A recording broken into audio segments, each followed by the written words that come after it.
Once before I looked at the Avengers, but I focused solely on the Cybernaut episodes. Now it's time to examine the series as a whole, starting with its earliest incarnation, the version that has all but disappeared. Like its sister show, Doctor Who, the Avengers suffered the indignity of having much of its early material erased, leaving only fragments behind. Both series share more than a penchant for lost episodes, though. They also share the same parent in Sidney Newman, the man who gave us Doctor Who and brought the Avengers to life.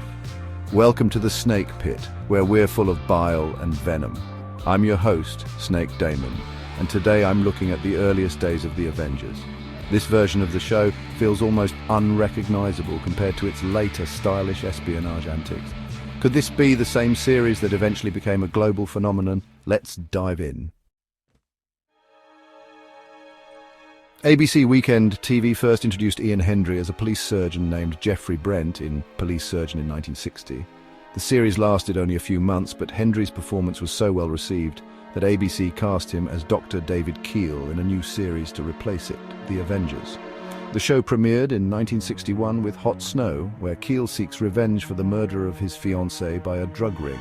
Enter John Steed, played by Patrick Macnee, as a mysterious investigator, also targeting the same criminals. The two reluctantly join forces and decide to partner on future cases. However, in these early days, Ian Hendry was the star, with Patrick Macnee's Steed serving as a secondary character who didn't even appear in every episode. The focus was on crime solving, and the tone was much more grounded and serious, lacking the surreal flair of later seasons. Hendry's Dr. Keel brought moral idealism, while Steed's pragmatism and connections to informants hinted at a grittier underworld. A dynamic on full display in one of the few surviving episodes, The Frighteners. The cast also included Ingrid Hafner as Carol Wilson, a nurse and receptionist who replaced Keel's murdered fiancé. Carol often assisted in cases, though she was never part of Steed's inner circle. Interestingly, Hafner had worked with Hendry before in Police Surgeon. These episodes were shot on 405-line videotape, a standard format at the time, and relied heavily on studio settings with little provision for editing or location footage. Out of the original 26 episodes, only 3 survive in their entirety: Girl on the Trapeze, The Frighteners, and Tunnel of Fear. A partial recording of the pilot, Hot Snow, also exists, though it cuts off before Steed's introduction. For the most part, the rest of the series has been wiped, its remnants lost to history.